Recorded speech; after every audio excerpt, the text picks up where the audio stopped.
ನಾವು ದೇವರನ್ನ ಎಷ್ಟೇ ಬೇಡಿಕೊಂಡರೂ ಪೂಜಿಸಿದರೂ ದೇವರು ನಮಗೆ ಒಲಿಯೋದಿಲ್ಲ. ಅದೇ ದೇವರ ಕಡೆ ಮುಖ ಕೂಡ ಮಾಡದೇ ಇರೋರಿಗೆ ದೇವರು ಎಲ್ಲವನ್ನ ನೀಡಿರ್ತಾನೆ. ಅವರ ಜೀವನವನ್ನ ಸುಖದಿಂದ ಇಟ್ಟಿರ್ತಾನೆ. ದೇವರನ್ನ ನಂಬಿದವರಿಗೆ ಯಾವಾಗಲೂ ಕಷ್ಟ ಏಕೆ ಬರುತ್ತೆ? ಇದಕ್ಕೆ ಶ್ರೀಕೃಷ್ಣ ಪರಮಾತ್ಮ ಹೀಗೆಂದು ಉತ್ತರಿಸಿದ್ದಾನೆ. ಯಾರ್ ದೇವರನ್ನ ಅತಿಯಾಗಿ ನಂಬ್ತಾರೋ ಪೂಜಿಸ್ತಾರೋ ಅವ್ರಿಗೆ ಅತಿಯಾದ ಕಷ್ಟಗಳು ಬರ್ತವೆ. ಯಾಕೆ ಹೀಗೆ ಎಂಬ ಪ್ರಶ್ನೆ ನಿಮ್ಮಲ್ಲೂ ಹುಟ್ಟಿರ್ಬೋದು. ಇದೇ ರೀತಿ ಮಹಾಭಾರತದಲ್ಲೂ ಕೂಡ ಅರ್ಜುನನಿಗೆ ಈ ಪ್ರಶ್ನೆ ಕಾಡತೊಡಗುತ್ತೆ. ಇದನ್ನ ಅರ್ಜುನ ಶ್ರೀಕೃಷ್ಣನ ಬಳಿ ಕೇಳ್ತಾನೆ. ಈ ವಿವರಣೆಯನ್ನ ನಾವು ಭಗವದ್ಗೀತೆಯಲ್ಲೂ ನೋಡಬಹುದು.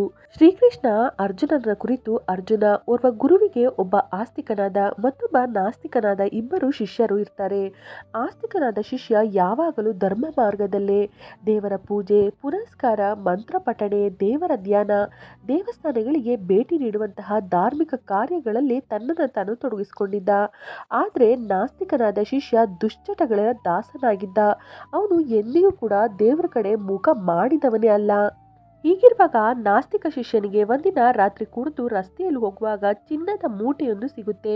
ಅವನು ಸಂತೋಷದಿಂದ ನನ್ನಷ್ಟು ಆಗರ್ಭ ಶ್ರೀಮಂತ ಯಾರೂ ಆಗಲು ಸಾಧ್ಯವಿಲ್ಲ ಎಂದು ಬೀಗ್ತಿರ್ತಾನೆ. ಅದೇ ಸಮಯಕ್ಕೆ ಆಸ್ತಿಕನಾದ ಶಿಷ್ಯನು ಬಂದು ಅವನ ತಪ್ಪನ್ನ ತಿದ್ದಿಕೊಳ್ಳುವಂತೆ ಹೇಳ್ತಾನೆ. ಇದು ಯಾರದ್ದು ಹಣ, ಇದನ್ನ ತೆಗೆದುಕೊಳ್ಳುವುದು ನೀನು ಅಷ್ಟು ಸರಿ ಇಲ್ಲ ಎಂತಾನೆ.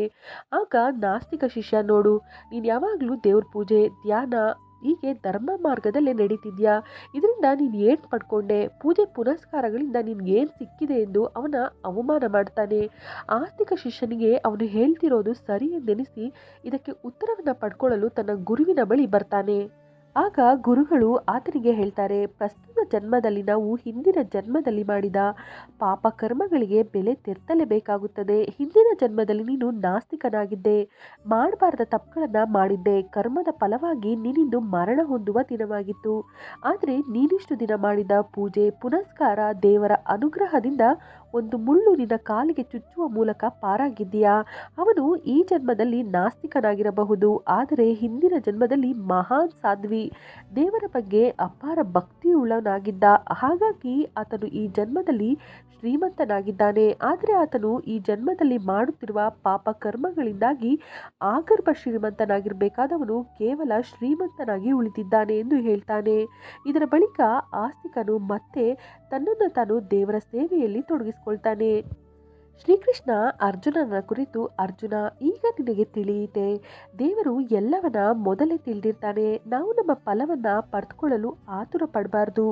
ದೇವರು ನೀಡುವ ತನಕ ತಾಳ್ಮೆಯಿಂದ ನಿಯತ್ತಿನಿಂದ ಕಾಯಬೇಕು ಎಂದು ಹೇಳ್ತಾನೆ.